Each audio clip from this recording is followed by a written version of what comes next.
What's going on, everyone, and welcome back to the Surprise Jab Podcast. I'm your host, Zach Ruger, surprising with new topics every single weekend, jabbing you with your daily dose of UFC. And if you can't tell from my tone, I'm battling, I don't know if it's a cold, I don't know if it's a sickness of some sort, but I have just been all out of whack. You know, the nose is running, we're hockering up spit. It is not good, but we are still delivering weekly episodes, 2 episodes every week. I can pretty much say with certain I've done 2 episodes every week for the last 2 years straight, and this episode is no different, and we have a lot to talk about on today's episode. There's actually a segment I have to push to the next episode later in the week. But on today's episode, we will be recapping UFC 320. Was it the best pay-per-view of the year? It might have been.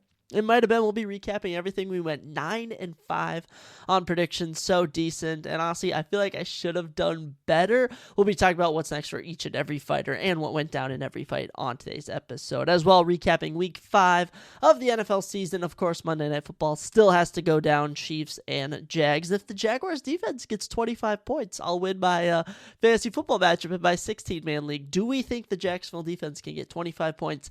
That would be probably something that will never happen, but we can dream of happening. We also have a bunch of new UFC fights. Dana White's Contender Series 9.9, Season 9, Episode 9 predictions. That's right, only 2 episodes left. The second to last episode we will be recapped on today. Or not recapped, it will be predicted on today's episode because there's a lot of good fights that are going to be going down. So without further ado, ladies and gentlemen, I say we just dive right on into it with some new UFC fights. And basically all these fights are from the same card because they have announced the entire UFC Qatar to an extent. We already knew a couple fights, but we have a bunch of bangers on UFC Qatar going down November 22nd at ABHA, Abha Arena in Doha, Qatar, which I don't really know much about Qatar, but from what I've been hearing, it's actually a hotspot for activities in the global politics scheme of things. So maybe the USA is going here and putting on a 10 out of 10 fight night to try and ease over relations with the natives of the land. I don't know, but one of the first fights that we have to talk about with you guys today, these are in no particular order, but I'm going to save the main event and co-main event for last.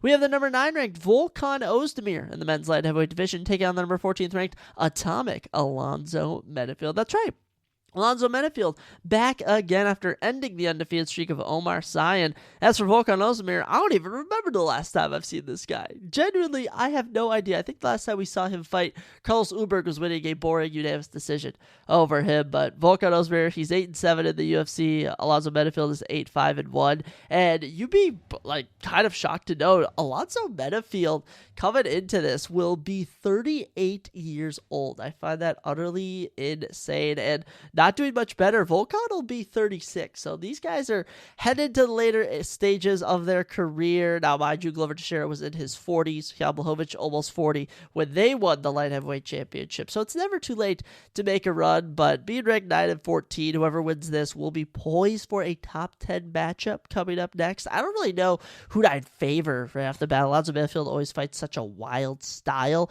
And as for Volkan Ozdemir, I mean, you never know what you're going to get with him. Sometimes he'll go out and knock out Johnny Walker. Other times he'll just stand there and get pieced up left, right, and center. So this is a great fight being added to UFC Qatar, and I'm excited to watch it. Another matchup being added, this one in the middleweight division, on the lesser side of things. Should be a good prelim fight, though. Ismail Nuradiv is back. Did you know he's 3-3 at the UFC? I cannot believe that this guy has had 6 UFC fights. That would really shock me. He's from Austria, Morocco, and Russia, according to Big Marcel. He's been in all the countries. He'll be taking on the Ultimate Fighter Season 32 winner, Ryan Loder. Ryan is 1-1 in the UFC after he beat Robert Valentine. And I'm pretty sure they fed him to Asmat Bekov, who knocked him out in round number 1. If I'm not mistaken, that's the fight that took place. But yeah, Ryan Loder coming in here representing the USA overseas. As for Ishmael, he holds a win over Bruno Silva. That's about as good as you can get with some of his abilities. Good middleweight matchup, though. And whoever wins this, hey, maybe you'll get a decent name next. Who knows, but good prelim matchup right here. Another good one, UFC Qatar. Tagir Ulanbekov, the number 12 ranked flyweight, welcomes back to the UFC Kyoji Horiguchi. Kyoji went 7-1 in the UFC back in the early 2000s, back in the 2010s, I should say. And now he's returned You know, this man was a champion over at Bellator and Rizin, and now he's back here in the great United States of America, the organization known as the UFC, and he holds wins over Sergio Pettis, Kai Asakura, which, by the way, Kai Asakura win hasn't aged too good, as that guy clearly is not UFC caliber, but he's taken out Tagir Lembekoff, who's been on an insane run, beating Alan Nasumoto, beating Cody Durden, and surviving a very entertaining fight with Azat Maksum. Tagir is 17-2 professionally, Kyochi 34-5 professionally. I don't know what to expect here. I'll have to watch a bit of footage and read up a bit more about Kyochi, so thankfully I have a lot of time, but hey, dude's 34-5. We'll see if he can survive the Dagestani grappling of Tagir Lembekoff. But yeah, Lembekoff has a pretty straightforward game plan of just take you down. Oh, maybe if your neck's available, put in a guillotine or something. So Kyochi, though, world champion. He's coming in, 34 years old. And as for Tagir, he is trying to do some math here. Oh, 33. So these two are pretty similar in age. Japan versus Russia. Ooh, we're going back to World War II.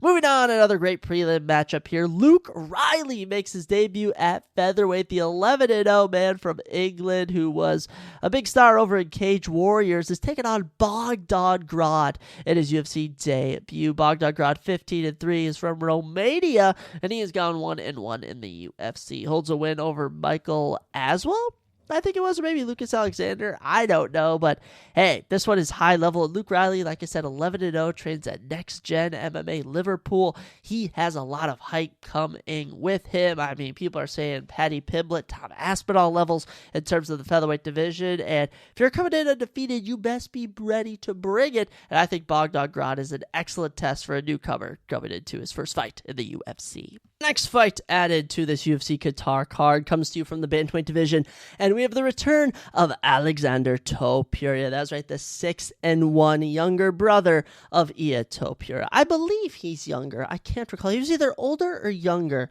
and they're around the same age, but won his debut over Colby Thicknees, and after watching Colby Thicknees dominate Josias Musasa, I can say that's a solid win to his run, but Topuria taking on a tough man in his debut, the 2-win warrior, the 12-2, 1-1 in the UFC, Beksat Almakhan. And Beksat Almakhan lost his debut to Umar Nurmagomedov. That's right, they gave this guy Umar Nurmagomedov his debut, and Umar couldn't put him away. Then, next time out, took on Brad Katona in Canada and starched him in a minute. So, this is super high level, and I am super excited to see this one man from Kazakhstan, one man from Georgia/Spain. I mean, this is going to be fantastic, and I don't know what to expect.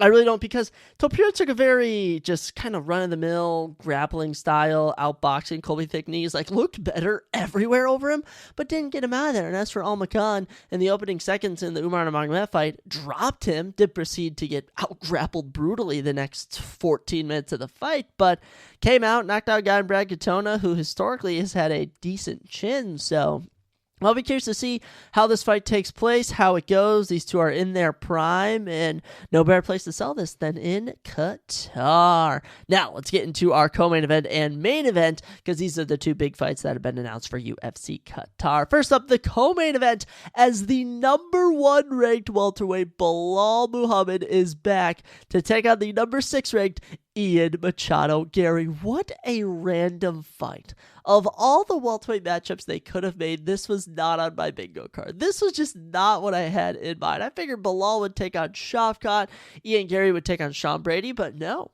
No, with word that Shavkat's injured, with word Sean Brady might be taking on Kamaru Usman, here we have Belal Muhammad taking on Ian Gary. So do any of us win? One of these guys is going to win. So I just feel like we are all at a loss here. But Belal Muhammad, fresh off of his loss to Jack Della Maddalena in one of the better title fights of 2025.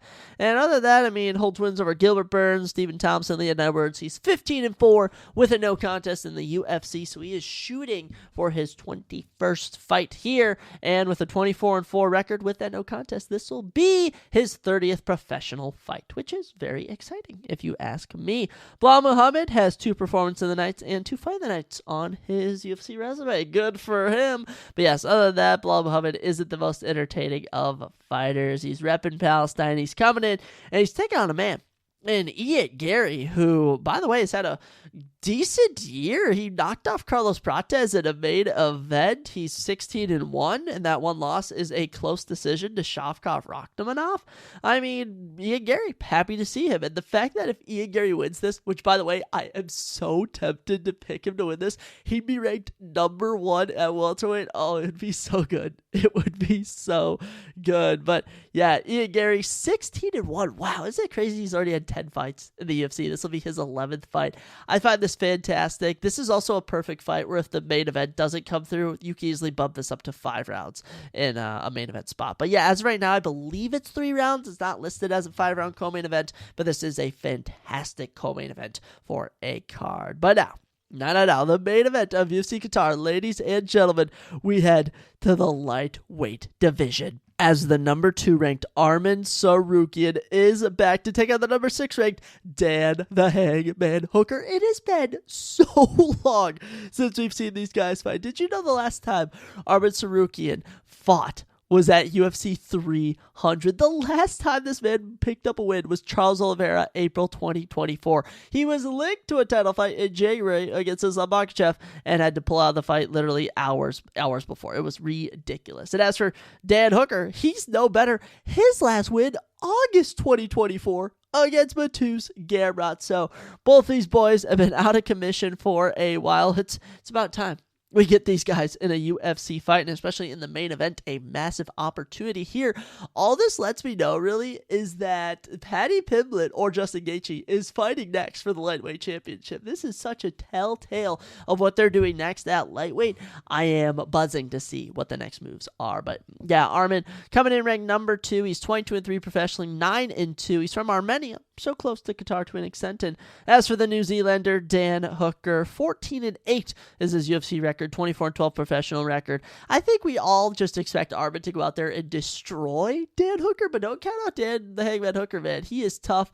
And there was at one point he was getting kicked from the UFC rankings. He's worked his way back all the way to the number 6 spot. He has earned this main event opportunity, and I will be excited to see it take place. But yes, those are all your new UFC fights that are all on Qatar. So basically, here's your UFC Qatar preview. I shouldn't even call this new UFC fights, but it's just all UFC Qatar fights. But yeah, super exciting. And we'll be back with more fights every single episode. But speaking of fights, have you heard of Dana White's Contender Series? That's right.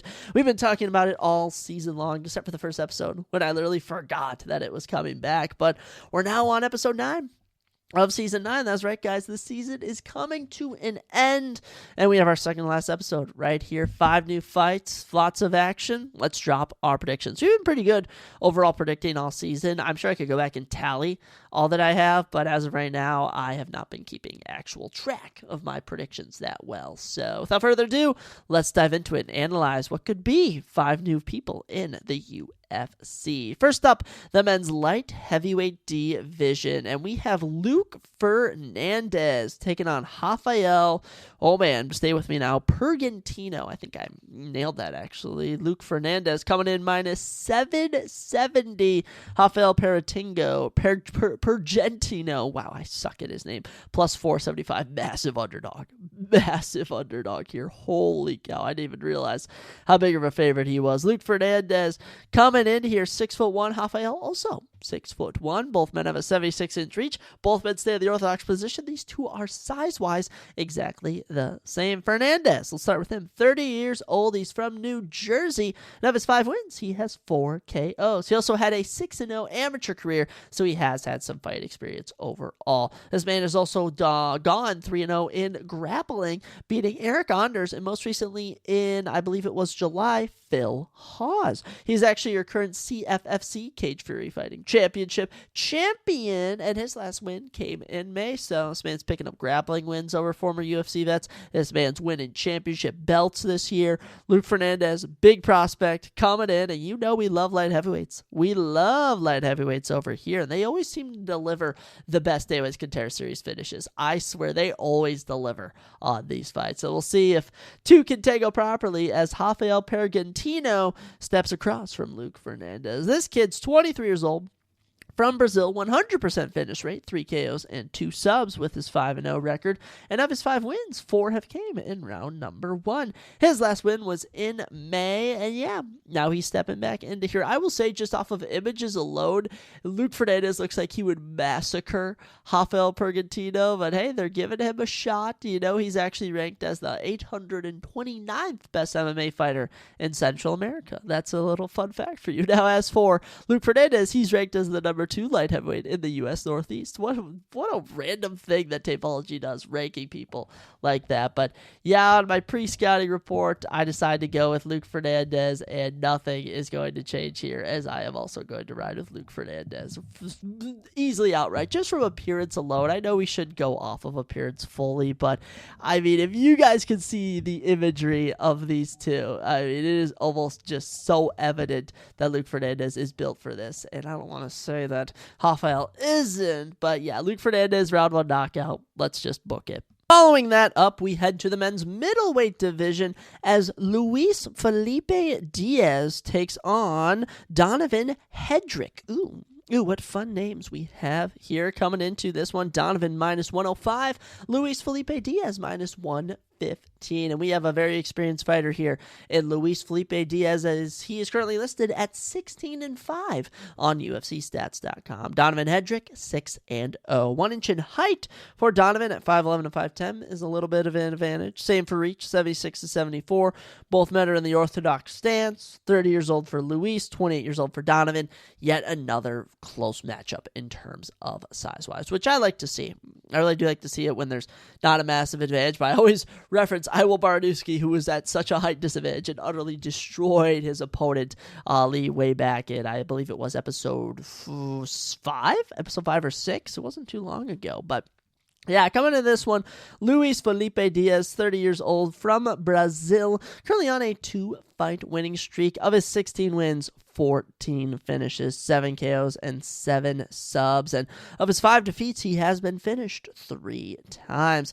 He was actually supposed to fight last week against Jimmy Pace Jr., and then that fight fell apart. And then he was originally supposed to fight a different opponent on this episode. That fell apart, so now he has ended up with Donovan Hedrick. Luis's last win came in July of 2023. Oh my goodness, this man has not fought in 2 years, and of his 16 wins, he has 9 of them in round number 1. Wow. I was unfamiliar with how long it had been since Luis Felipe had fought in a promotion, but yeah, coming in, last win was in July of 2023, and he got a 40-second rear naked chokehold. Good for him. So we'll see how he does. We'll see if he can pull this together as he takes on the man stepping on a short notice, Donovan Hedrick. And Donovan, coming in, 28 years old from Florida, 5 KOs and 1 sub, give him a 100% finish rate. All of those wins coming in round number 1. In fact, the longest fight of his career has been 2 minutes and 48 seconds. And I do want to say, his opponent's records have not been that good. He has not really fought the best level of competition, and props to him for getting an opportunity like this, but I gotta go with Luis Felipe Diaz. I just feel that the experience level here, I know he's been out of the game for 2 years, but he has his fighting experience. And I have seen guys take longer times of period off and come back and look even more dominant. So Luis Felipe Diaz, that's who we will ride with in this one. But Donovan Hedrick, he's a fast starter. Like I said, the longest time he's ever been in a UFC octagon, or not even the UFC, but an MMA ring octagon,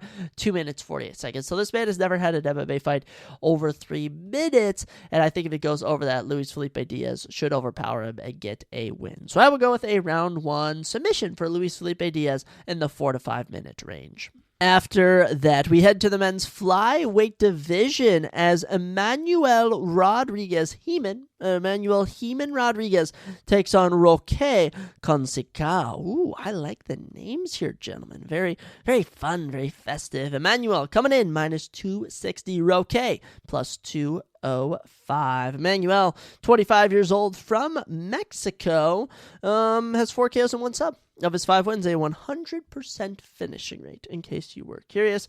He has gone 1-1 on The Ultimate Fighter, which was the last time he fought in under a promotion. That's right. Emmanuel Rodriguez is coming from this past season of The Ultimate Fighter, and he actually lost a split decision to the man who won, Joseph Morales. Just to give you a little fun fact. Oh, and size-wise, these two are literally both 5'4", 64-inch reach. Like, these two are very similar. So, Emmanuel, coming from this past season of The Ultimate Fighter, appears to be pretty good. I'll say that. 25 is young, and he's about a month older than his opponent, actually, in Roque Jr., who's also 25. He's on a 3-fight winning streak, hailing from Brazil. Of his 10 wins, he has 9 finishes, 8 KOs, and 1 sub. His last win came in March, which was actually the same time Emmanuel Rodriguez fought on The Ultimate Fighter. So, both these guys haven't fought since earlier in the year. Both guys are pretty similar size-wise. I don't really know who to go with here. I don't really know. It's pretty tricky. Emmanuel Rodriguez, I will say, having gone on The Ultimate Fighter, having actually gotten a round 1 TKO on The Ultimate Fighter is super impressive, especially the fact he has a 100% finishing rate. Yeah, I could definitely get behind him. And as for Roque, I don't want to trash him. The man has 9 of his 10 wins by finish, but he necessarily hasn't fought anywhere outside of the UFC that's super high caliber. I'll say none of his opponents have had a negative record besides the first 3 guys he fought. But other than that, his lone career loss is to a guy who's 20-6. Actually, he lost a split decision earlier when he's coming up in 2020. But last 3 guys he's beaten, 7-0 record, 4-0 record, and 10-4 record. This one's pretty 50-50. I think the minus 260 is a bit skewed, which is why I maybe wouldn't go with Emmanuel Rodriguez. But just because he's fought on The Ultimate Fighter, we'll throw him a bone and we'll go with Emmanuel Rodriguez. Why not? Why not go with him, giving Mexico another good fighter. Now, let's get into our second to last matchup of the evening, and this one is probably my fight of the night. This one is the one I have circled. This is what I'm excited for, as we have Adrian Luna Martinetti taking on Mark Vologdin, and this one is fantastic. Bantamweight division, plus 110 for the 16-1 Adrian Luna Martinetti, minus 130 for the 12-3-1 Mark Vologdin. And this one, Ecuador versus Dagestan. It don't get much better than this. No, it does not. I do want to point out one thing. Adrian Martinetti, 5'8", at 5'3", Mark Vologdin has to be the shortest bantamweight I've ever seen. Adrian also has a 6-inch reach advantage, 71 inches to 65. That's nuts. Adrian, 30 years old. Mark, 25 years old. We'll start with Luna Martinetti. This guy is from Ecuador and currently rides a 14-fight winning streak. Of his 16 wins, he has 10 finishes, 4 KOs, and 6 subs. His last win came in March. And yeah, it's nuts. It's nuts having this much experience coming into the UFC on the Contender Series. This man's lone decision loss happened way back in 2017. Now, since I'd say around 2024, he's gone 3-0. So 2 fights in 2024, had 1 lone fight in 2025, where the guy he beat was by injury. And I do want to say, his opponents' records are all over the place, all right? Some of these guys, 6-6, 6-2. 2-3, 9-12, 25-10 beating that guy. Very impressive. 12-4, 13-10-1, 8-3, and the guy he beat last time out was making his MMA debut. So how is that fair, by the way? Jesus Flores making his MMA debut back in March has to take on a guy who's 15-1. I just don't think that makes much sense, but hey, coming in, lots of experience, coming out of Ecuador. We'll see how he does when he takes on the man from Dagestan, Mark Vologdin. Mark is 25 years young, from Dagestan, Russia, and is on a 7-fight winning streak. I actually don't know if he's from Dagestan, but he is from Russia. I guess I shouldn't group all Russians in the Dagestan group. Currently trains out of All Stars in Sweden. Know who also trains there? Guram Kudladze, Alexander Gustafsson, and your current men's middleweight champion, Hamzat Chimaev. Of his 12 wins, 10 finishes, 6 KOs, and 4 subs. His last win came in June. Ooh, good for you, Mark, getting it done. But yeah, of his 3 defeats, he's only ever been submitted once. That was way back in his first ever fight back in 2020. Since then, been on a tear. Got an arm triangle choke in June. Got a TKO in round 1 back in October. guys had some stellar competition levels too. 7-4 opponents record, 8-6, 6-5, 9-4, 6-5. So 16-1. It's certainly going to be a tough test, especially at a size disadvantage. I don't really like Mark Vologden in this one, but I don't know. Something's telling me that Mark's going to get it done. I don't know what it is. I really don't. Adrian just has this look to him, super impressive. But I don't know if he's really fought anyone that's given him a run for his money, per se. And I don't like the fact that he fought a guy who was making his debut with this guy's 15-1. So we're going to go with Mark Vologden here. He is the favorite, which I don't think he should be like a big favorite in this whatsoever. So just pay attention to the odds. But I'm going to go with Mark Vologden. This is the fight I'm most curious to watch on Tuesday, and I will be locked in to that one. Now, let's get into the main event. This is why I was mentioning Dagestan, because the guy in the main event, Magomed Zainakuev, is 7-0 from Russia, and his opponent, Lucas Caldas, is 6-1, fighting out of Brazil. 5'10" to 5'8", 2 inches in height for Magomed, 2 inches in reach for Lucas, 70-68. Orthodox stance for both men. One's 29, one's 30. This is excellent matchmaking. And Magomed's nickname is Wild Chanko. I have no idea what Chanko means, so if it's a slur, don't come at me whatsoever. Lucas, coming into this one, is the plus 340 underdog against the minus 470 Magomed Zainakuev. We'll start with Lucas, though. Alrighty, Lucas coming in from Brazil, coming off of one win. Already, he's coming off of one win, and the only reason that he lost is because he got a DQ for some illegal stabs he had on his opponent back in March. His last win did come in May, where he got a 3-minute knockout in Chuto Brazil, whatever the promotion was. All of his wins have came in round number 1, and he even has multiple knockouts in round 1 with under 20 seconds left. In fact, 2 under 10 seconds left. Very impressive. He lost a Muay Thai fight back in 2022, won a kickboxing fight back in 2021. This guy lives and breathes MMA overall. And yeah, he looks well-rounded. He looks well-built from the image I can see here. He appears to be pretty good. Unfortunately, he's fighting a man who, as I mistakenly was saying Mark was this man. This man, Magomed Zainakuev, is from Dagestan, Russia, and is part of that crew. That is right. 30 years old, from Dagestan. Of his 7 wins, he has 5 KOs. And I do want to say, all of his wins had been by KO until he arrived at UAE Warriors, won a fight in July last year, and won a fight this year in February, both of them decisions. Now, another noticeable thing, all of Magomed's opponents haven't had negative records. When he was 3-0, he beat a guy who was 9-4. When he was 5-0, beat a guy who was 6-1. Last time out, beat a guy who was 7-0. So, do want to say Magomed coming in looking very good. Out of both of these fights, I'm talking main event and co-main event, I like Adrian Luna Martinetti over the Russian much better, but here I got to ride with Magomed Zainakuev. I know Lucas Caldas looks good, especially at plus 340. I say hammer him, but there's just something about Magomed which I like. Plus, I feel like it's always a better bet to pick the Dagestanis over anyone else. The Dagestanis just always seem to squeak away with some wins here. But yeah, there should be another good episode of the Contender Series. Last week's wasn't as good.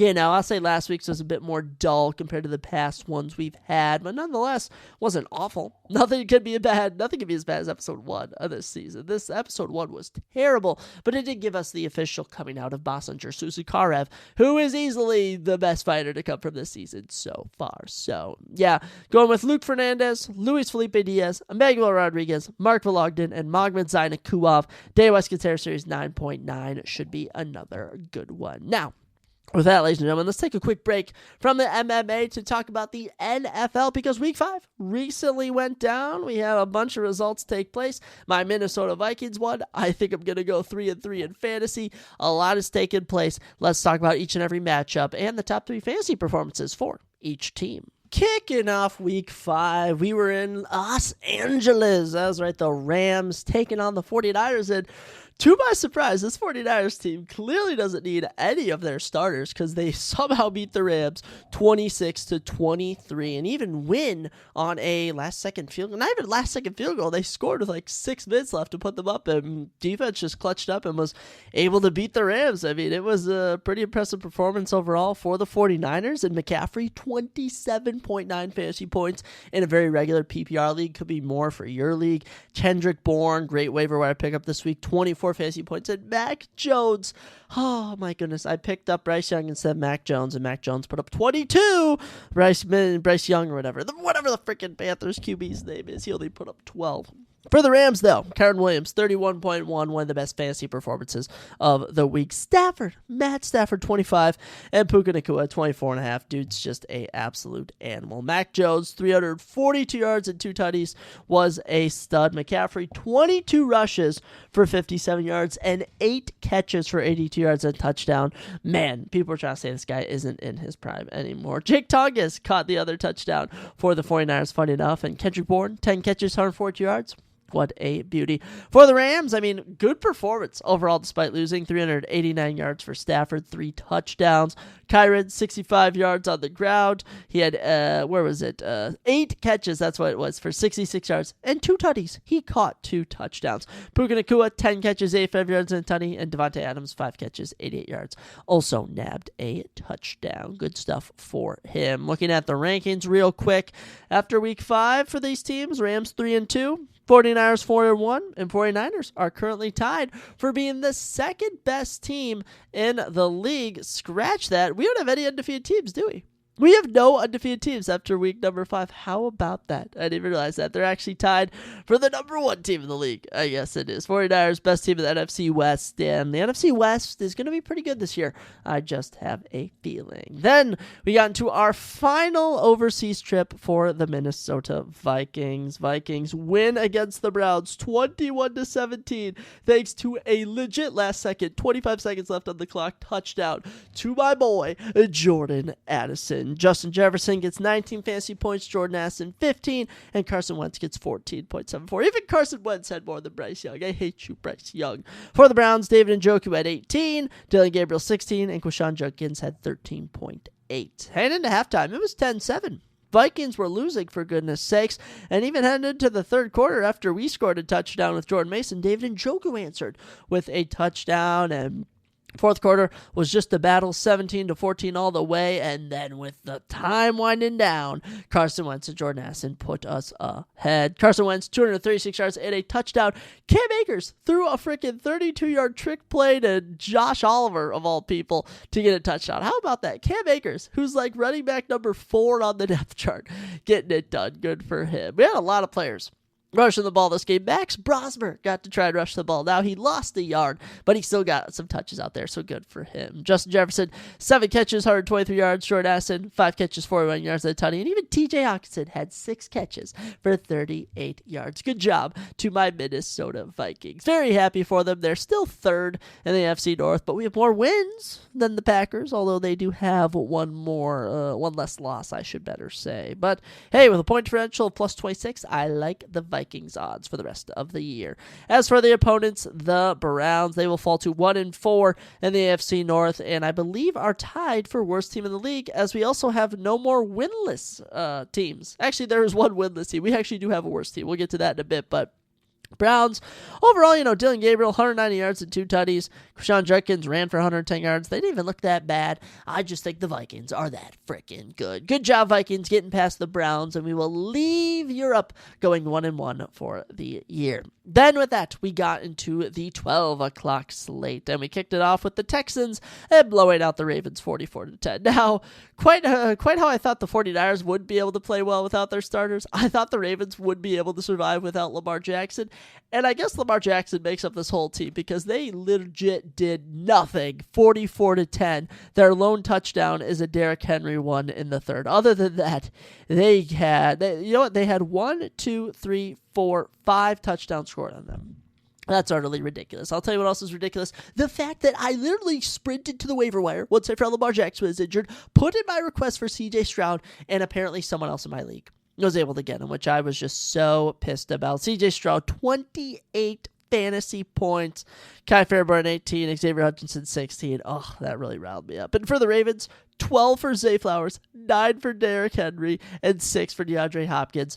I think this Ravens team is going to have a very steady decline the rest of the year. But yeah, CJ Stroud, 244 yards and 4 tutties. This is the guy that everyone knows and loves. Nick Chubb, 61 yards and a tutty. And how about the utter just disaster that was Woody Marks this week in fantasy? 2.4 fantasy points, 24 yards rushing, 24 yards on 7 rushes. Just abysmal. Just abysmal. Everyone thought he was next up this year. And yeah, he just had one good game. He's not even the starter. Nick Chubb's the freaking starter. And then, yeah, Xavier Hutchinson caught 2 tutties on 3 catches. Pretty average. Cooper Rush, 179 yards, 3 picks. 3 picks, but he did go 14 of 20, so in all reality, only 3 of Cooper Rush's passes didn't land in a human being's hand. How about that? And actually, maybe we had some out-of-bounds catches, too. Maybe Cooper Rush had a 100% completion thing, and we're just looking at it from a weird lens. Derrick Henry, 15 rushes, 33 yards, and a touchdown. Looked very washed this game. Zay Flowers, 5 catches, 72 yards. You do not deserve this, Zay Flowers. You do not deserve this whatsoever. But looking at our AFC rankings, Ravens are 1-4 despite having scored 141 points on the year and given up 177. Wow, the Ravens defense, I think, is legit the worst defense by a mile in this league. The next closest worst defense has given up 157, and they're the worst team in the league. Wow, that's insane. But Ravens 1-4, 3-game losing streak. I don't know what to do. Y'all need Lamar back pronto. Now, as for the Texans, 2-3, 2-game winning streak, and they are looking to reclaim the AFC South. The AFC South playing pretty good this year. Only teams ahead of them: 3-1 Jags, and the soon to be talked about 4-1 Colts. Moving along, next game, Saints end their winless streak, beating the Giants. And yeah, it's starting to look like Jackson Dart just had a lucky week 1, in my opinion. Giants drop this one 26-14 as the Saints pick up their first win of the year. Theo Johnson, 21 fantasy points, stud tight end for the Giants in this game. Jackson Dart gets 15, Cam Scatterbo 14. For the Saints, you know, you love him. He's here. Rashid Shaheed, 21 fantasy points. Rashid Shaheed is always good for a couple 20-point games during the year. Other than that, he does absolutely nothing. Saints D had 18, and Spencer Rattler, who I also could have picked up instead of Bryce Young, put up 16 fantasy points. And, you know, to be fair, the game started off 14-7. Within the first quarter and 2 minutes of quarter 2. I mean, so this was a complete shutout from there. The Saints defense coming up massive, just utterly massive, and nothing capped it off better than start off fourth quarter with an 86-yard fumble recovery. That is what made everything so much more funnier for the Saints team. And to do it at home, too, gotta feel good for the Saints. For the Giants, Jackson Dart threw 2 tutties, but also threw 2 picks. Scatterbo ran for 59 yards. Dart ran for 55. Even Devin Singletary was able to get in 6 rushes for 20 yards. Good for him. Other than that, I mean, with Malik Neighbors out, I mean, we're just going to have to see who takes over as, you know, the next big stud. Kim Scatterbo caught 6 passes. Theo Johnson, of course, the tight end, caught 6 passes. Bellinger, the tight end, caught 4 passes. Slayton had 3 catches. Wandale Robinson, who you would think would be getting just all the targets, 5 catches, 30 yards. So Giants looking like the New York Giants of old. I don't really know what to. This team should be good, I feel, but I feel like without Malik, they don't have that like one other star piece. For the Saints, you know who I forgot was in this team? Taysom Hill had a 19-yard pass. Did you know that? He also had 6 rushes for -1 yards. That's freaking insane. But he's back, and, you know, I'm sure he'll go off for 40 points one game, and he'll be the biggest waiver wire pickup of that week. Rattler goes for 225 yards and a touchdown, and also ran for 21 yards. But the star of the game, Rashid Shaheed, 4 catches, 114 yards, a tutty, was doing great. And even Olave, 7 catches, 59 yards, good for him. And this was also an interesting game as Kendre Miller outrushed in yards and attempts Alvin Kamara. Are we seeing a changing of the guard? Is Alvin Kamara finally fading off?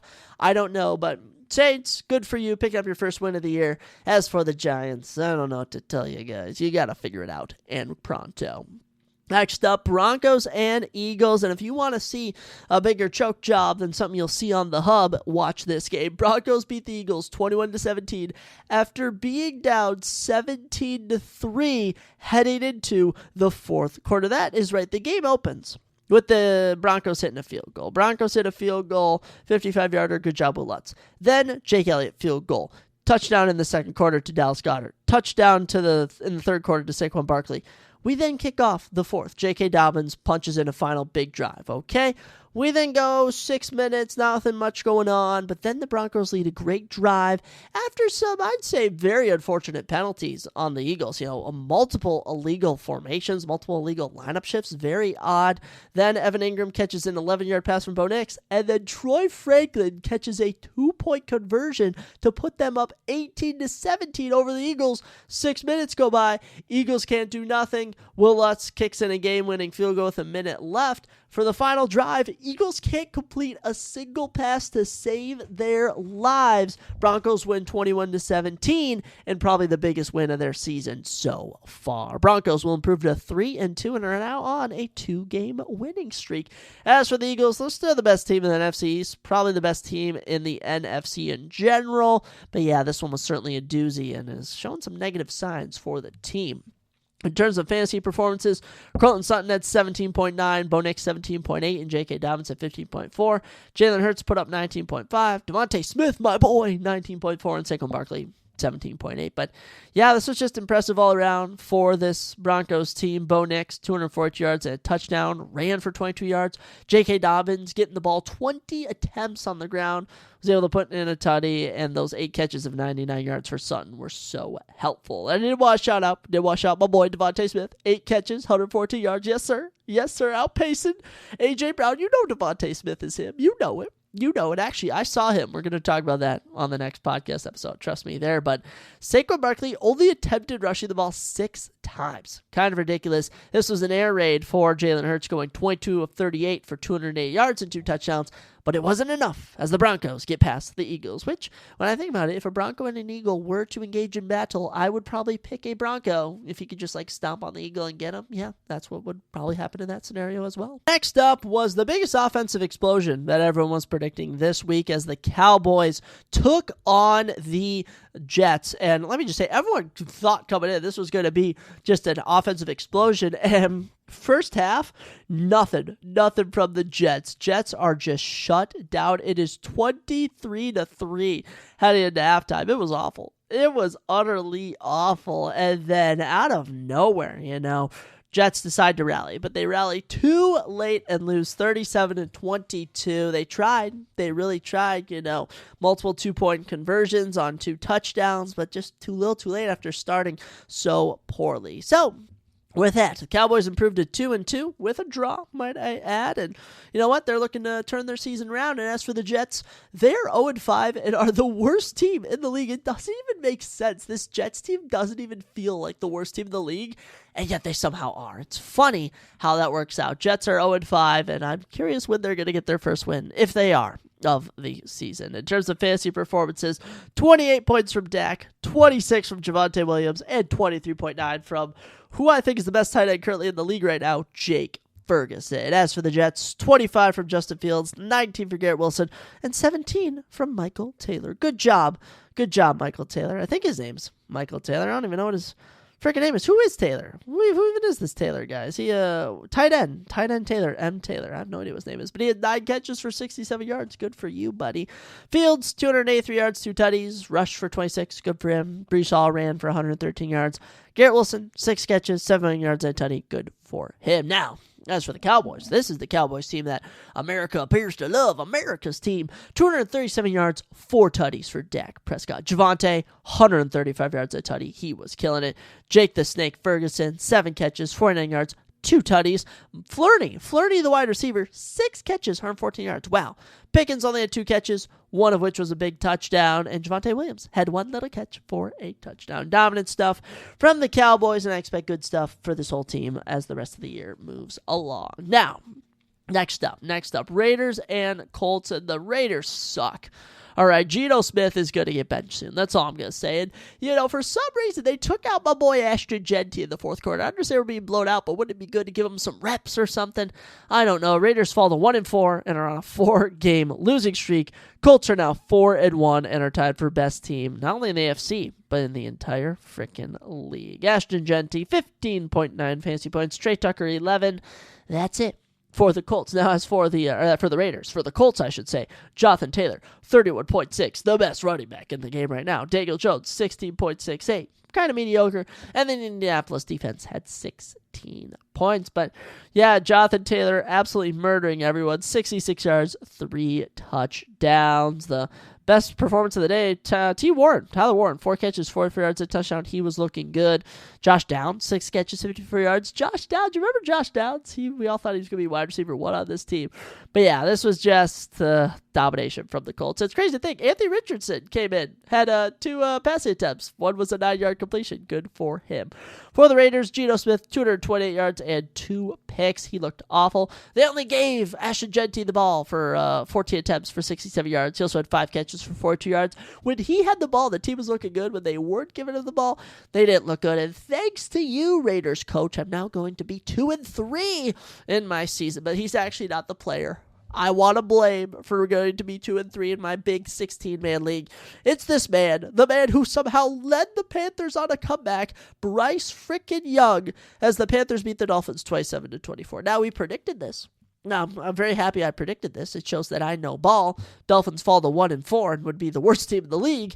Have the Jets just failed to get a win, but the Panthers somehow have 2 wins on the year, both of them at home, and they somehow win this game against the Dolphins. No help to Bryce Young, though.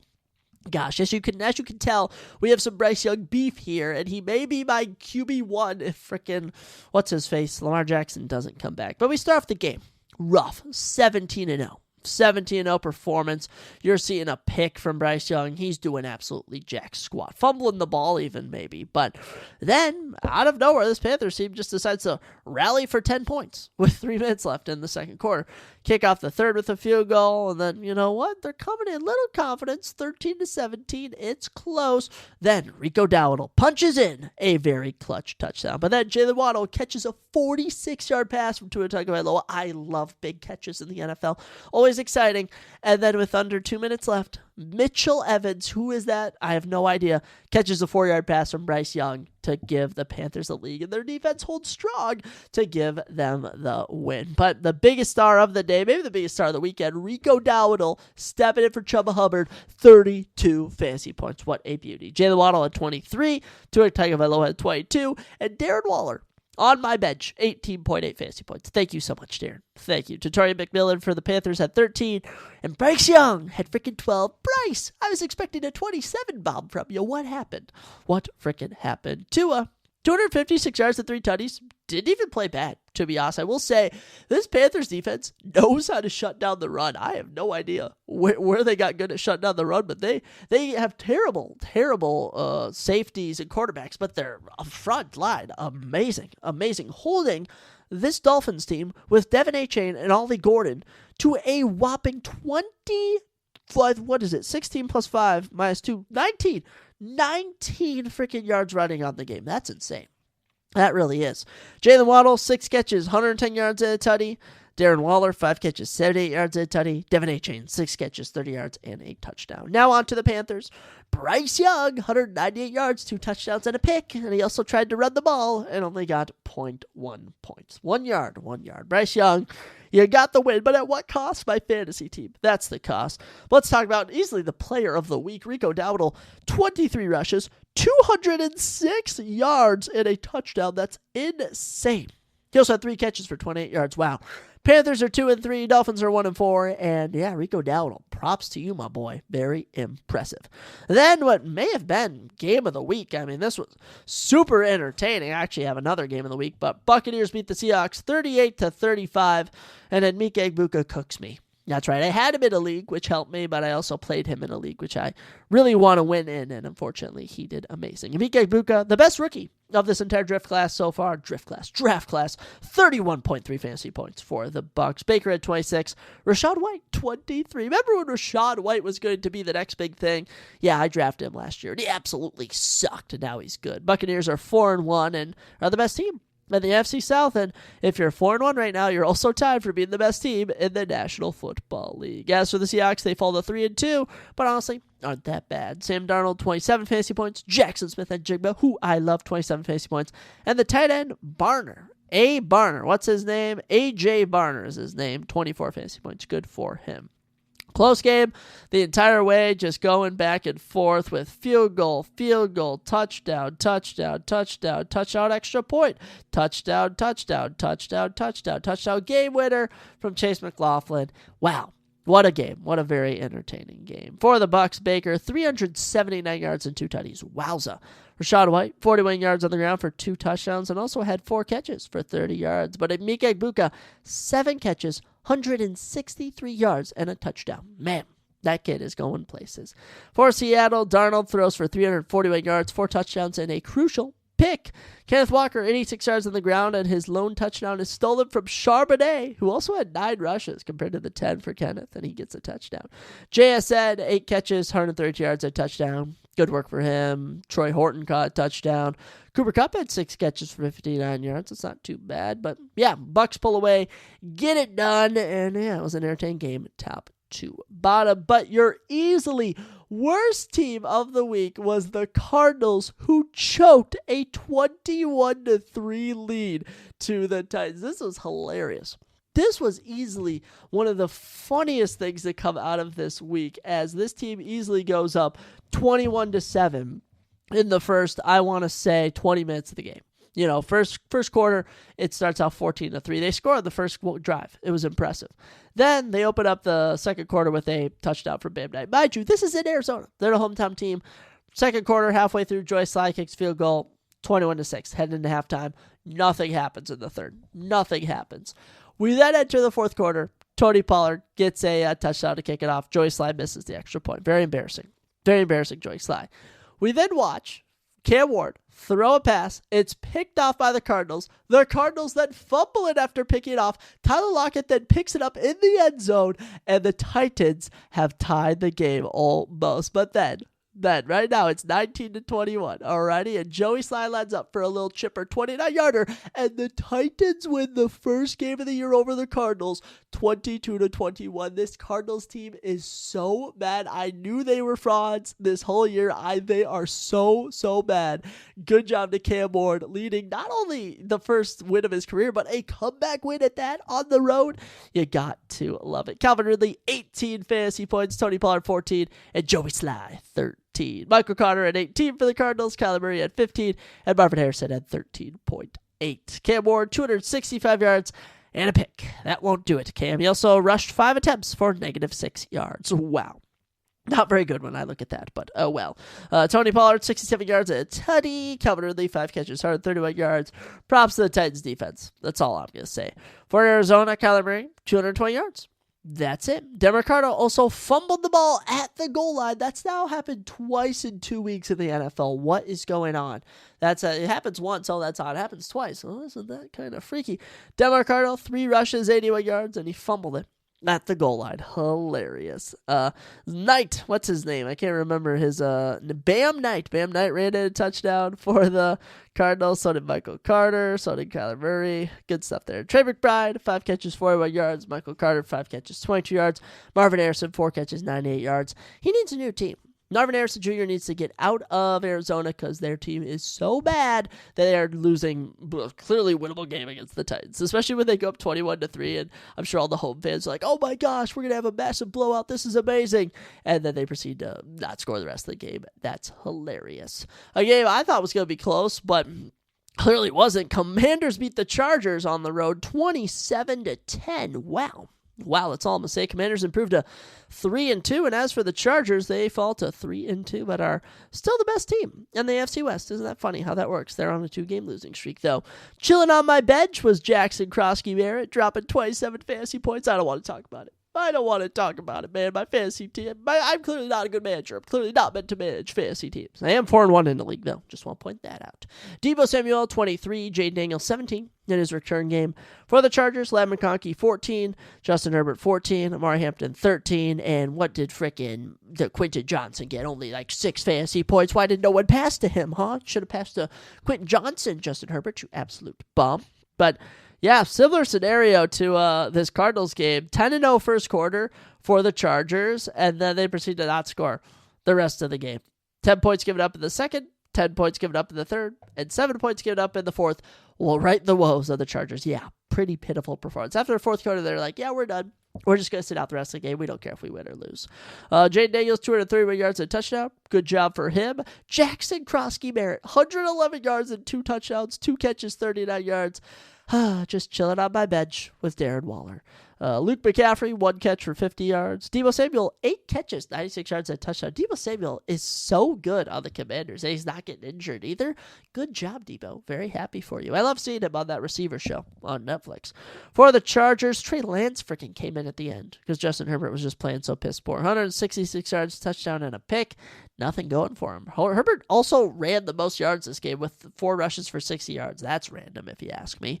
Mari Hampton, 12 rushes, 44 yards. Nothing really going for him. Keenan Allen, 5 catches, 58 yards. Quentin Johnson, 4 catches, 40 yards. Thad McConkey, 5 catches. I'm pissed about Quentin Johnson. Okay, we all get it. The Chargers freaking lost. And yeah, good job to the Commanders, though. But I might have to start Krosky-Merritt this week. I have some tough decisions with my fantasy team. I don't know who to start and who to bench. I need to consult an expert or something. But I am the expert, as I've self-proclaimed on my Twitter. So now we run into a dilemma. Last game for the 3:30 slate. Lions beat the Bengals 37-24. And yeah, this was just a blowout from the beginning. Now, mind you, heading into halftime, only 14-3. But then out of nowhere, third quarter turns into 28-3. And then Jamar Chase goes utterly ballistic for no reason for 29 fantasy points this game. I mean, was so random. Jake Browning went off for 19. Jake Browning even had more than Bryce Young. Son of a gun. Iosova had 13. Sam Laporta, 20.2 fantasy points. I picked up in a league off the waiver wire. What? That's right. He put up a little 20 bomb for me. Jared Goff had 20. Dave Montgomery, 18. Good job overall for Detroit. Did you know David Montgomery threw a touchdown? David Montgomery threw a touchdown and ran in a touchdown. Oh, if only he'd have caught a touchdown to Montgomery. Oh, Montgomery had 1 catch for 6 yards. That's one of the rarest things you can ever have. I think McCaffrey's done it. Oh, man, that's super cool. Jahmyr Gibbs put on the back burner this game despite getting a touchdown, I believe. Isaac Tasala had a touchdown. Sam Laporta had a touchdown. Brock Wright had a touchdown. Everyone was getting touchdowns this game. Yeah, Lions are freaking nasty. We know it. They are probably the best team in the league, if you ask me. They're 4-1, 4-game winning streak. They are killing it. As for the Browns, without Joe Burrow, they look loster than the Ravens, man. They are 2-3, 3-game losing streak. And I don't know what to tell you here. I honestly don't. But shout out to Jamar Chase. 6 catches, 110 yards, 2 touchdowns. He was trying his hardest here, especially when your quarterback, Jake Browning, throws 3 freaking picks. He didn't match it with 3 touchdowns, though. So, interesting. But then, we get to my favorite pick of the week, the final game on Sunday, Sunday Night Football. Patriots beat the Bills 23-20, and we freaking called it. And I said in my group chat, they make bets every week. They said, we should run a parlay, blah, blah, blah, blah. And I said, no, guys, Patriots are a lock. Patriots are the pick this week. Trust your boy, Zachary. No one trusted me. And with 15 seconds left, Andy Barales nails a 52-yarder, and boom, the Patriots get it done. Bills lose their first game of the season at 4-1, and Patriots improved to 3-2 are on a 2-game winning streak. Drake May, my boy. Heck to the yeah. I called it. I freaking called it. No one believed me.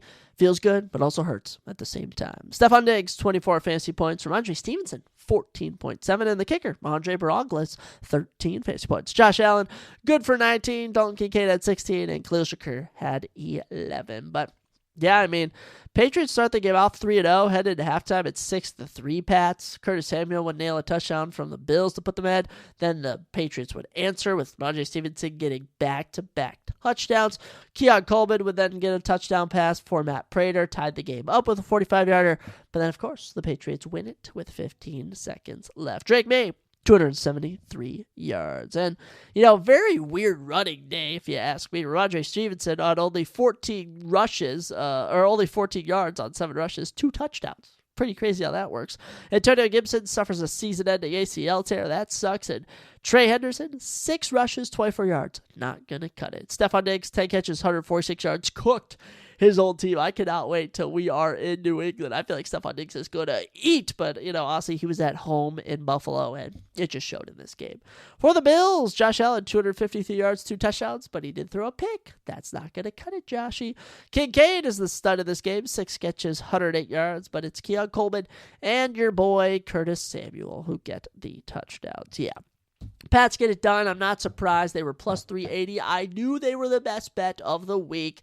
And everyone was like, oh, Zach, the Patriots aren't going to win. In fact, two of my boys were at the casino and placed money line bets on the Bills. I don't understand why no one trusts me. I know these things. I may miss on some things, but I nail a lot of the predictions I make. So, yeah, we still have Jaguars and Chiefs tonight. I don't really know what I want here. I hope Travis Etienne has a good game.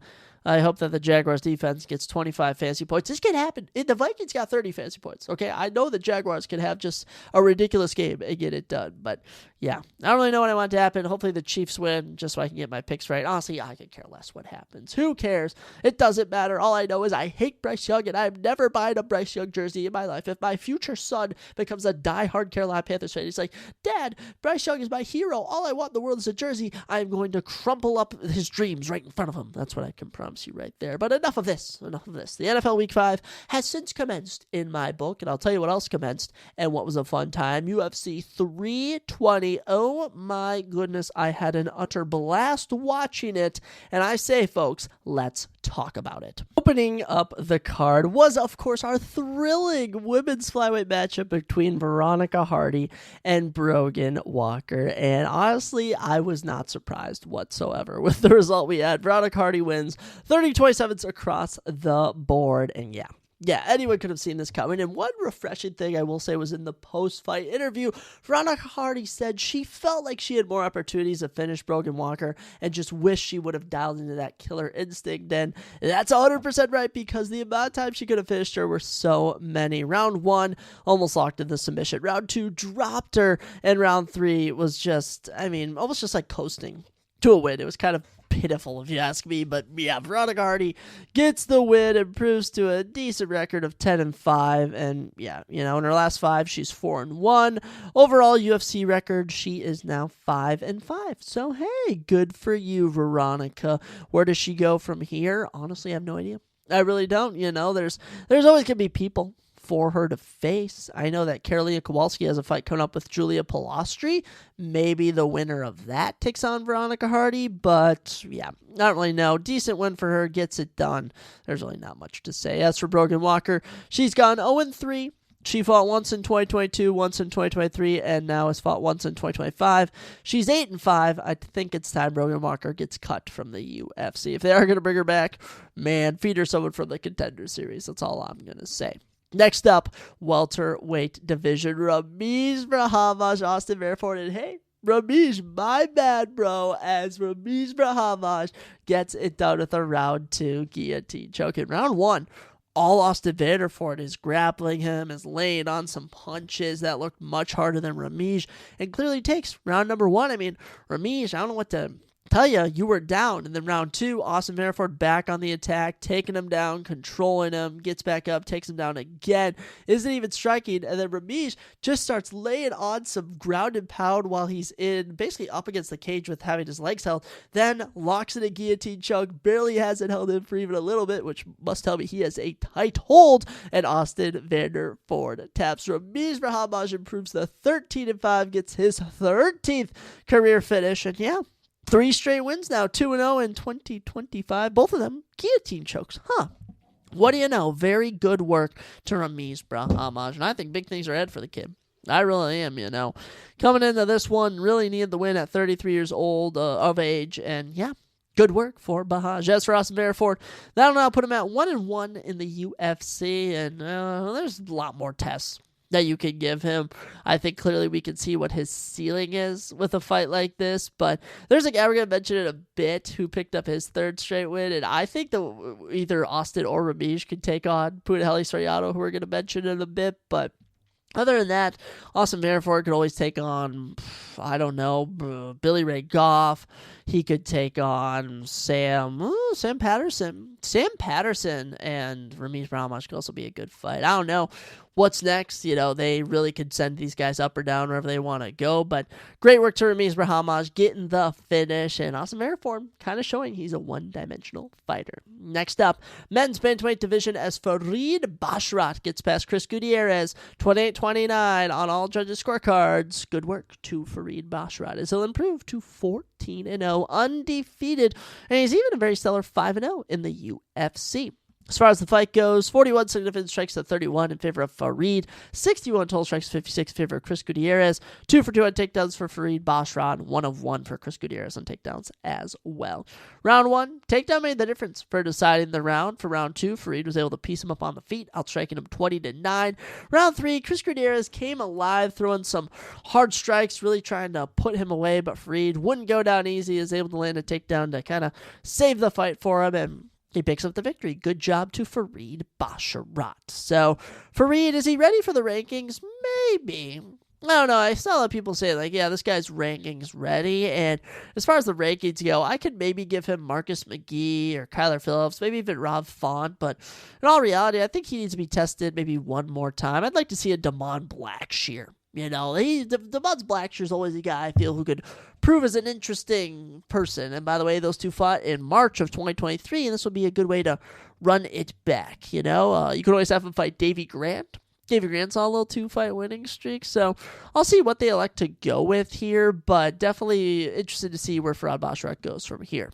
As for Chris Gutierrez, this man is 34 years old. You know, he's been kind of average as of late. I mean, I don't know what his ceiling is. I think he's definitely going to be fighting downwards per se. You know, there's a guy named Jacob Wickalocks who recently picked up a win over Patchy Mix. We're going to mention that in a second. And hey, maybe the winner of that, maybe we do Patchy Mix versus Chris Gutierrez. Actually, Patchy Mix, Chris Gutierrez is the correct fight to make. Yeah, I'm going to reference that when we bring up that fight in just about like 2 or 3 more fights. So we'll get back to that, but Farid Basharat improves the 14-0. Good job to him. Next up, women's bantamweight division, and the women's bantamweight division makes no sense. It really doesn't, because first off, I thought Macy Chiasson won this fight. That's just me, but I didn't think that this isn't like a robbery or anything. This is nothing I'm going to write home about, but it's just wild to think that Yana Santos went from essentially almost getting booted from the rankings to now being ranked the number 5 women on the planet for the women's bantamweight division. That makes no sense here. But yeah, Yana Santos wins a 29-28 decision on all judges' scorecards to beat Macy Chiasson. 65 significant strikes to 54 in favor of Yana Santos. 115-91 also in favor of Yana Santos. 2 of 3 on takedowns for Macy. Gets just under 4 minutes of control time. Did attempt a submission in round 3. It was nice to see someone actually tried to finish the fight, for goodness sakes. But this was always a weird fight because round 1 went to Yana. Round 3 went to Macy. Round 2 was the swing round. And, you know, Macy landed a takedown in that round. I understand Yana outstruck her by 6 significantly and by 20 for total strikes. But I don't know, in a very even round, when someone lands a takedown, it tends to sway me, so I don't really care, though. It kind of just sucks I predicted the fight wrong, but yeah, Yana Santos is now on a 3-fight winning streak, all of them boring decisions, and yeah, she's going to be ranked number 5 in the women's division. Who should she take on next? I don't know, Hawkwell Pennington. How about that? Hawkwell Pennington, Aileen Perez, Irene Aldana. I honestly don't care. I really don't care. She is 17-8 though after being 14-8, so she's revived her career, but yeah, nothing interesting coming from Yana Santos. And that should say a lot more for Macy Chiasson, who is going to end her 2025 going 0-2 in just 2 brutal decisions to Ketlen Vieira and Yana Santos. I think she's definitely going to be more in a gatekeeper position. I'm looking at Jocelyn Edwards, Nora Cornale. They're ranked in the 12-14 range, maybe even Jacqueline Cavalcante at 11. She's going to be fighting down more. I don't think she'll be booted too far down the rankings, but losing to Yana Santos, I don't know. Maybe you deserve to get booted. Macy Chiasson will fall to 11-5, and yeah, she's going to be fighting someone in the bottom 15 of the division. Dare I even say someone new coming into the company. After that, we were back in the men's welterweight division as Punahele Soriano dominated Nikola Veretinov to a unanimous decision. 12.5 minutes of control time. Utterly insane. Nikola did throw up 2 submission attempts in round number 3, but other than that, I mean, 39 submission strikes to 9 in favor of Soriano, 163 total strikes to 34, 4 of 11 on takedowns, 12 minutes, 35 seconds. Yeah, Punahele Soriano, pure and utter domination. 30-27s across the board. That'll do it for Nikola Veretinov in the UFC. 1-3 and never really amounted to much. So, yeah, I'm kind of done with Nikola in the UFC. I don't really know who he could even take on, if I'm being honest. You could feed him to Austin Vanderford, but in all honesty, I'd rather see Austin Vanderford take on Punahele Soriano. I know he also threw out the name Sam Patterson. He's another welterweight who's been on an absolute tear, and I think that would also be a fantastic matchup for Punahele, who, since moving down to welterweight, is 3-0. You know, middleweight didn't really treat him too kindly. He went a very unstellar 3-4, but now 3-0 at middleweight, 2-0 at 2025. Good stuff for Punahele Soriano. This grappling heavy style is winning him fights, but certainly not winning him fans. This was not entertaining whatsoever. So you have a guy 3-0 at welterweight, take out a guy in Ramij or Sam Patterson, both of them also on winning streaks. That's what I think you should do next. And as for Nicola, he can join Brogan Walker in getting cut from the UFC. But yeah, at the end of the day, not much more to talk about there, folks. Punahele gets it done grappling. Yeah, kind of boring on the prelims. But then we got things going as Edmen Shahbazyan knocks out Andre Muniz with 2 seconds left in the round. This is now back-to-back fights for Andre Muniz where he has gotten finished with under 5 seconds left in round number 1. But I mean, Edmen was just on the attack and he was hitting Andre super hard, and Andre got clipped really bad. He couldn't even hide it. Goes down, gets hit with some nasty ground and pound. He's eating elbows on elbows on elbows. I didn't know if Mark Smith was going to stop it, but he did. Edmen Shahbazyan, another win in a row, and he's now 16-5 with 15 finishes. This guy is an absolute animal. I really love this guy. Actually, I think it's 14 finishes, but he has like 13 KOs or something. He's on a roll. And by the way, 3-0 in 2025. One of your best fighters of the year. Heck yeah. 2 round 1 knockouts. Absolutely love this for Edmen Shahbazyan. He's also 4-1 in his last 5. Might as well sprinkle that in there. Since 2024, he has gone 4-1 in the company. Very good work. Edmen saving his career, and he's just about to enter his prime. I love it. I really do, Edmen. I'm excited to see what we do next with you, man. The middleweight division is such a deep division. You know, there's really unlimited things you can do in this division, and especially for a guy of Edmen's caliber, I know that he can go deep if he really pulls it all together. As for Andre Muniz, he has 8 career losses. All of them he's been finished in. 7 of them he's been knocked out in. He's currently 1-4 in his last 5. And after starting off his UFC career 5-0, looking so good, I think it's time he joins Nicola and Brogan on our cut counter. That's right, we're going to call getting cut from the UFC after an event the cut counter. That's what we're going to term that actually, the cut counter. I'm going to actually make sure that I copyright that so I can make some merch and get some money off of that. But yeah, Andre Muniz, tough luck, man. I mean, the guys he's lost to, Paul Craig, Brendan Allen, Ikram Akserov, Edmen Shahbazyan, not bad people at all, but yeah, happy, very happy for Edmen Shahbazyan. Getting the knockout, getting it done. Good work, Edmen. For middleweight, I don't know who to matchmake him with. I'm going to be honest. I could maybe see Almus Magomedov, but I feel like maybe not so much that level. We could always sprinkle him in against Roman Kopylov. Maybe Edmen Shahbazyan and Roman Kopylov. That'd be a fun striking affair, actually. Roman, Edmen, let's make it. Then we got into our next matchup, bantamweight division. Jacob Wickalox wins his debut against Patchy Mix. This was boring. This was bad. This wasn't entertaining. And another weird fight where Jacob wins round 1, Patchy wins round 3. It comes down to round 2. It felt like Patchy had won. I think everyone kind of agreed, but they gave it to Jacob Wickalox. Was it a robbery? Maybe, but something funny that happened every single round to open the fight. Jacob Wickalox jumped the guillotine. He literally locked in a guillotine at the start of every single round. And round 1, that then resulted in Patchy Mix landing 2 takedowns. Round 2, it resulted in Patchy Mix landing 2 takedowns. And round 3, Patchy literally just avoided the guillotine, got back in the top position, and controlled for 4.5 minutes. So I don't know what to think of this. Jacob Wickalox, very inspiring debut. He is 17-3 with 2 draws, though. Like, he has a very stellar record.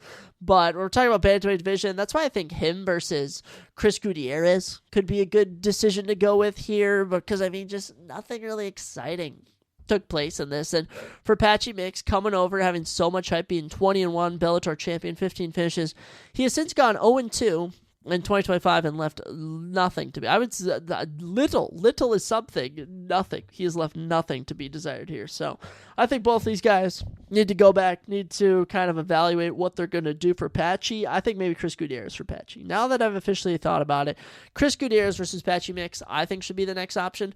For Jacob Wickalox, I mean, Kid's still in his 20s. He's 28, I believe, 29.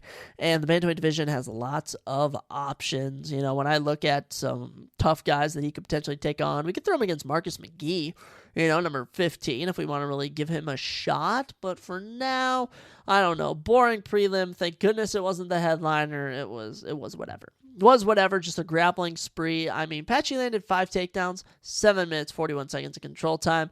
Jacob outstrikes him 46 to 37, 107 total strikes to 75. Yeah, kind of a doozy. But then we got into our next matchup, a catchweight bout between Ju Sang-yu and Daniel Santos. And Ju Sang-yu, you mother trucker, he gets knocked out in round number 2. And I hate to say it was deserved, but man, was it entertaining. Ju Sang-yu, who, by the way, had 0 taunting in his debut against Jack Sergai, who just went out and knocked out Jack Sergai, was taunting Daniel Santos relentlessly in this fight while also keeping his arms down.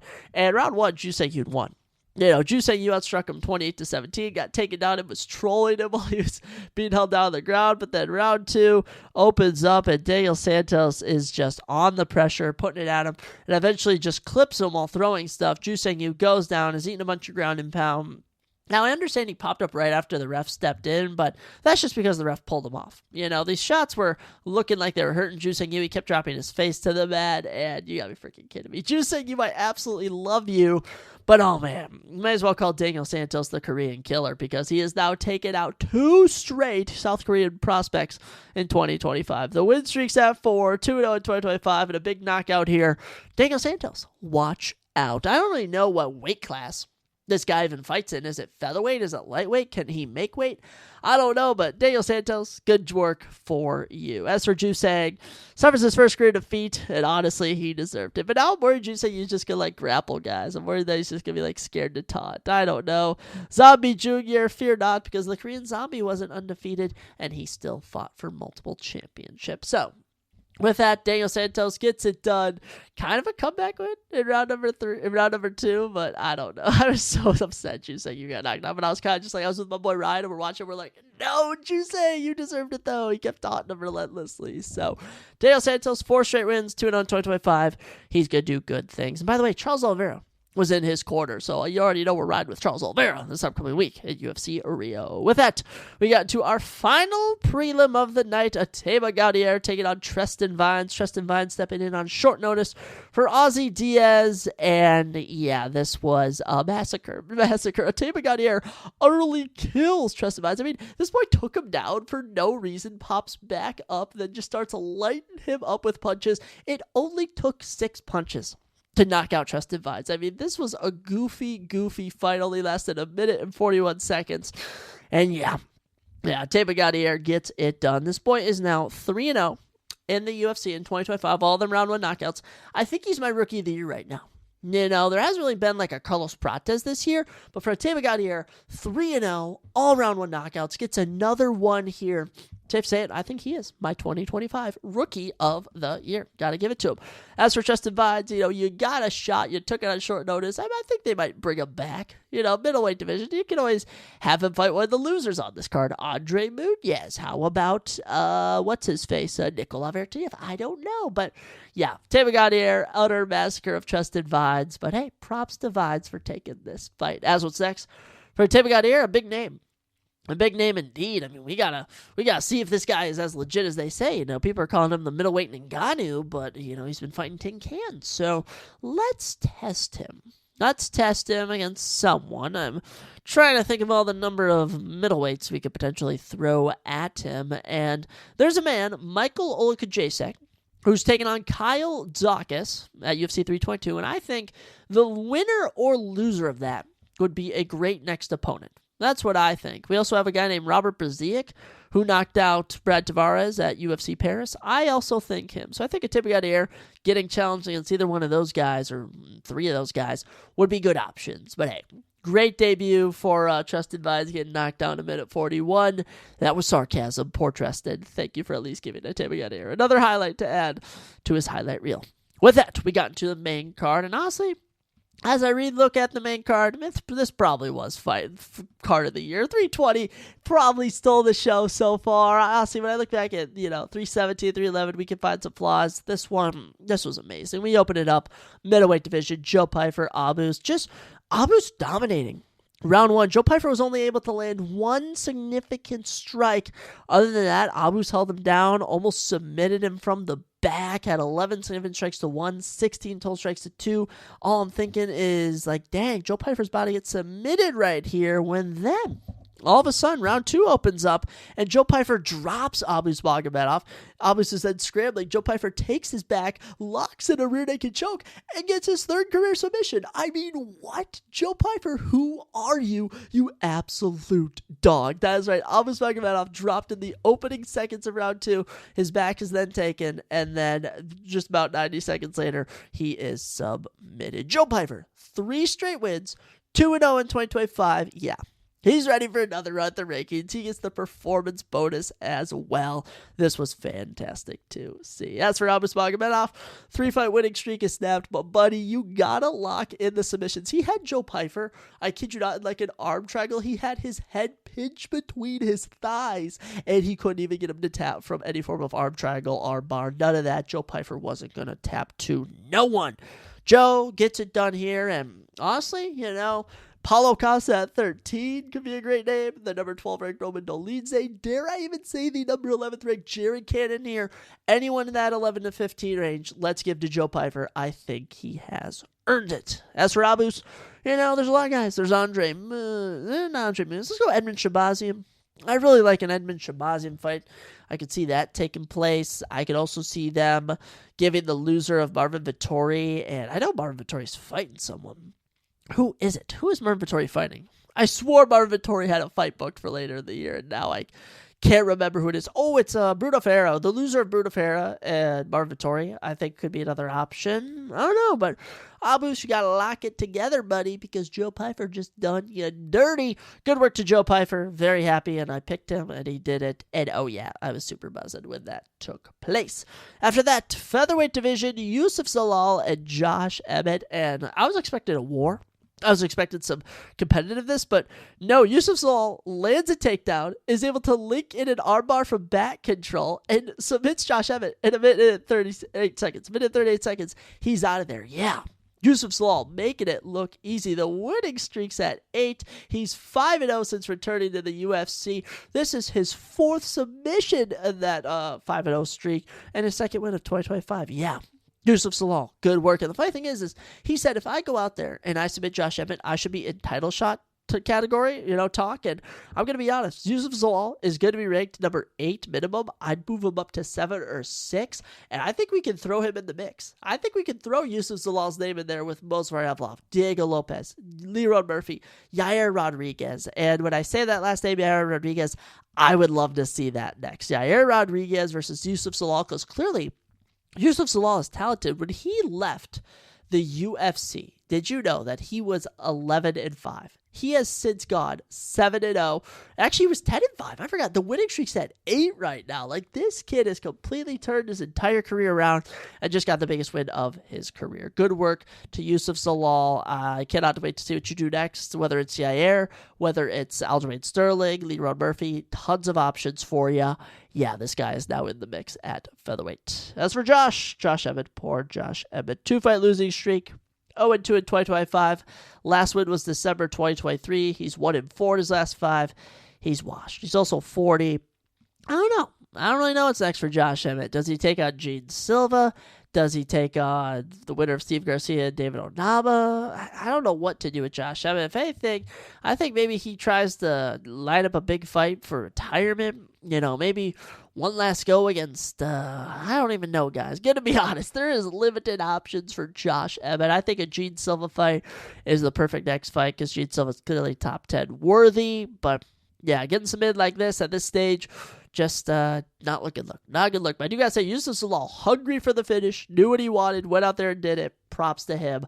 10 out of 10 performance for Yusuf Zalal. Good work, my boy. Next up might be my favorite fight of the year. I think it's up there. It's up there. It definitely is the comeback of the year as Jiri Prochazka down 2 rounds comes back to knock out Khalil Roundtree Jr. cold in round number 3. I mean, this was insane. This was insane. Round 1 and 2, pretty similar rounds. Just these two going at each other. Khalil just outlanding him a bit more. 15-12 in round 1, 24-12 in round 2. And Jiri still getting some shots in, eating some clean shots, showing some good head movement. But then round 3, Jiri Prochazka may be a mythical fighter as he's gone 2-0 in 2024. And he's managed to get 2 performance bonuses along the way. 2025. For goodness sakes, I'm stuttering. I can't believe how insane this was. I mean, out of nowhere, Jiri Prochazka just enters the flow state. He's just eating shots, dodging shots, clipping Khalil. Eventually, they're up against the cage. He's just swinging, hits him with a beautiful hook, clips him, and Khalil just goes arms straight, falls face flat down, and oh my goodness, Jiri Prochazka gets it done. 2 wins in 2023. This is insane. 2 wins in 2024. My goodness, I keep saying 2025. I can't even say the right year. 2 knockouts in 2025.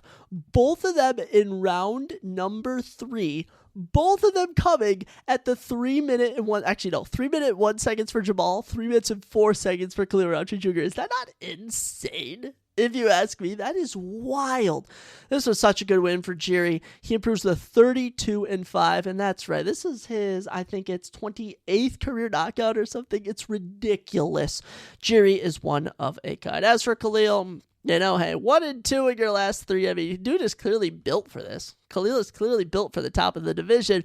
But man, once round 3 hit, his cardio took a dip. I mean, Jiri brings out the best of you. Saw the same thing with Jamal Hill. You know, if your cardio starts to go, usually, you know, you're about to get knocked out by Jiri Prochazka. So great work for Jiri. He's currently ranked now in the light heavyweight division at number 2. I predict that he will remain there, being that they're probably not going to put him past Magomed, but I don't know. We're going to talk about the main event before we talk about what's next for him. As about what's next for Khalil Roundtree Jr., there's a couple fights taking place soon. There's Jan Blachowicz and Bogdan Guskov. There's also Alexander Rakic and Asmat Mirzakhanov. And I think out of the winner of both of those, just choosing between them, he could fight the winner of those. He could also fight Dominic Reyes. I don't really want to see that because I think he would knock Dominic Reyes out. But yeah, I definitely would really like to see Bogdan Guskov if he gets past Jan Blachowicz take on Khalil. I would also like to see Asmat if he gets past Rakic take on Khalil, or even just Alexander Rakic in general. But this was comeback of the year for me right now. I've been struggling to think of a comeback of the year pick, and being down 2 rounds with 2 minutes left getting the knockout, I think that warrants comeback of the year vibes. Good job to Jiri Prochazka. Gosh, easily one of my favorite fighters. I think he's my number 2 favorite fighter, remembering to the YouTube video that I did where we actually found out what my favorite UFC fighter was. With that, we get to the co-main event. The number 3 pound-for-pound fighter on the planet, Merab Dvalishvili, his legend grows. His legend grows as he gets his 14th consecutive win. I think it's 14. I think coming in he was at 13. Let's count it out. 1, 2, 3, 4, 5, 6, 7, 8, 9, 10, 11, 12, 13. This was his 14th win. And the man did it again. An insane performance over Corey Sandhagen. So, crazy enough, loses round 1. Corey Sandhagen outstrikes him 27-11, defends 3 takedowns, is only taken down once. Sandhagen wins round number 1, and we're all kind of going, okay, Sandhagen, interesting enough. He then proceeded to go on an insane 4-round run of just pure domination of Corey Sandhagen. He landed 20 takedowns throughout this fight, which is a UFC fight record. He almost knocked out Corey Sandhagen in round 2. By the way, round 2, Merab in this fight is probably one of the scariest fighters ever. 33 significant strikes to 2, 73 total strikes to 23, 8 of 13 on takedowns. I mean, Corey Sandhagen was drowning. I mean, Merab unofficially didn't drop him, but basically he almost knocked out Sandhagen in round 2. The ref could have easily stepped in. I know Mark Goddard was itching to, but he let it go on. Round 3 comes around. 3 more takedowns from Merab. Round 4 comes around. 2 more from Merab. Round 5, the toughest round to be in against Merab. He goes 6 of 8 on takedowns. Outstrikes him 61-23. Final totals for the fight: 114 total strikes, significant strikes to 80 for Merab, 243 total strikes to 149 for Sandhagen, and 20 of 37 on takedowns. Merab Dvalishvili gets it done, to no one's surprise. But, Sandhagen can walk away saying he wasn't finished. He's able to defend 17 takedowns, and he won round one over Merab Dvalishvili. So we have to look at some positives for Sandhagen here. But Merab is him, man. Merab, fighter of the year. It's locked up. 3-0 in 2025. He already wants to main event the final pay-per-view in December, which if he does that, he's fighter of the decade. Oh my goodness. Dude, that would be crazy. But he improves to 21-4, and this was dominant all the way around. So what's next for him? That's the main question. So he's currently ranked number 3 pound for pound. I would honestly put him ahead of Islam for now at 2. I don't know if I want to do ahead of Ilia Topuria, but as of right now, I think we can all agree Merab, Islam, and Ilia Topuria are all kind of interchangeable for the top 3 pound for pound, but I would love to see him be put at number 1 for now. I just like whatever one of them wins, they just rotate over the other. They just keep going like that. So what's next for him? It's Petr Yan. Number 3 ranked Petr Yan. There is legit no one else. There's no one else for him to fight. The only next potential opponent after Petr Yan would be the winner of Mario Bautista Nurmagomedov. So it's utterly crazy, the state of the bantamweight division. Merab is just doing incredible things, and I'm excited to see what's next for him. But maybe he'll be main evented the December card against Petr Yan. I kind of hope not, but Merab is locked up, fighter of the year. I don't even know what someone else can do. I know is if Islam Makhachev wins and becomes double champ and ties Anderson Silva's winning streak, I still am not going to put him as fighter of the year over Merab, because what Merab has done is gone out and beaten the number 2 guy, the number 1 guy, and now, as of late, the number 4 guy. So can't really put it past that for being fighter of the year. As for Sandhagen, I mean, it's tough.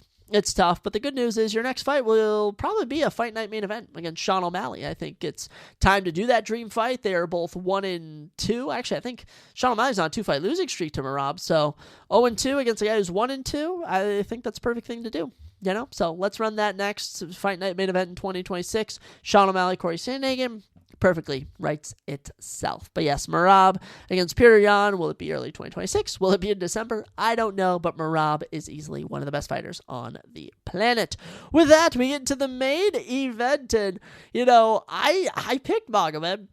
Wasn't really mad that he lost, but I will say how quickly this ended was so underwhelming to me, if you ask me. I mean, this was just as simple as Alex Pereira is just pounding on Magomed Ankalaev, piecing him up. He then clips him with, I think it was an overhand or whatever. Magomed shoots an awful takedown attempt, reminiscent of Jiri Prochazka in 2023, and Alex Pereira just starts pounding on elbows of him while he's in half guard. And eventually Herb Dean let this go as long as he could. It got to a point where it's legit just okay, Magomed's just going to have an irreversible head damage. And minute 20 seconds in, Alex Pereira is once again light heavyweight champion. I mean, this was so easy. So freaking easy for him. I have no words. I really have no words. It's clear that this fight earlier in the year in March was a fluke. It really was. I mean, Pereira regains the light heavyweight belt, gets a performance bonus, domination. And Magomed Ankalaev, his, what were we at now? 12-fight winning streak, 13-fight winning streak is snapped. Crazy enough. Pereira gets it done. Didn't even need an official knockdown. Just needed to TKO him, gets it done. 80 seconds, boom, bang, done. Easy money for Alex Pereira. And after starting off the year rough, ends the year on a high. That's what you got to do when you're at his status. So what's next for these guys? Well, the light heavyweight division's at an odd spot. Certainly is, because Alex Pereira is really not going back to his ways of defending the belt. He just really is. And he's not going to fight Jiri a third time. He's not going to fight Carlos Ulberg. No. Alex Pereira is going to do one thing and one thing only, and he's going to be the second title defense for Tom Aspinall. That is right. Whether God upsets Aspinall, whether Aspinall starches through God like we think he does at the end of this month in October, Alex Pereira should take on the winner in a super fight in 2026. I think everyone can agree. I think that's what should take place. I don't need to see Alex Pereira at light heavyweight again. I really don't. And as of right now, we have 2 number 1 contenders in Jiri Prochazka and Carlos Ulberg. Interim belt, or actually not even interim, the next champion. They can fight for the vacant belt in 2026, and the division can move on. And we can get Alex Pereira attempting to go for his 3rd weight class belt I think that's easily what you need to do here. I mean, he became I think it's one of only 5 fighters now, including him, to lose the belt and regain it, to become a 2-time champion in the same division. And yeah, that's what I think we should do next. That's what Magomed Ankalaev should do next. Well, he could fight Khalil Rountree Jr. He could fight Jamal Hill. I don't even know. Magomed, I've heard people say we should trade Magomed Ankalaev for Paul Hughes in the PFL, and honestly, that would be a good decision. Magomed has left little to be desired. I think he's kind of just completely ruined his entire career just from like this entire saga with Alex Barrow, which is crazy to think about. And I think it's time to move on from him. I just think that's the point we've gotten to. And yeah, the next era is going to be Jirian Ullberg fighting for the vacant belt. And I think Alex Barrow fighting Tom Aspinall at heavyweight for the heavyweight championship, which that fight could main event. I know it wouldn't make sense for that to main event the White House card, a Brazilian and a Brit. But I mean, come on. Would that not be insane if you ask me? I don't know. But yeah, Alex Barrow finishes Magomed with ease. Good work to him. But yeah, if he does stay, it's Carlos Ullberg. It's just Carlos Ullberg is next because he's already beaten Jiri twice handsomely, and Ullberg's on a 9-fight winning streak. So I think moving him up is the correct move. But with that, we move on. From 320, and October moves along, and October has the current state to be the best month of MMA, best month of UFC, I could even say, of the year. As we head to Rio next week, Charles Oliveira, but too scared about. You get Charles Oliveira main eventing a fight night. When was the last time that happened? Last time he main evented a fight night was 5 years ago. Last time he wasn't on a pay-per-view, 5 years ago. Wow. Been a while. You also have Devin Figueiredo against Montel Jackson, Vicente Luque, and Juan Alvarez. Oh, yeah. You also have Mario Pinto in action. You get Con Offley coming back to the UFC. Vitor Petrito makes his second appearance at heavyweight. The women's bantamweight debut of Bia Mesquita, Vulture Walker, and Mohamed Usman.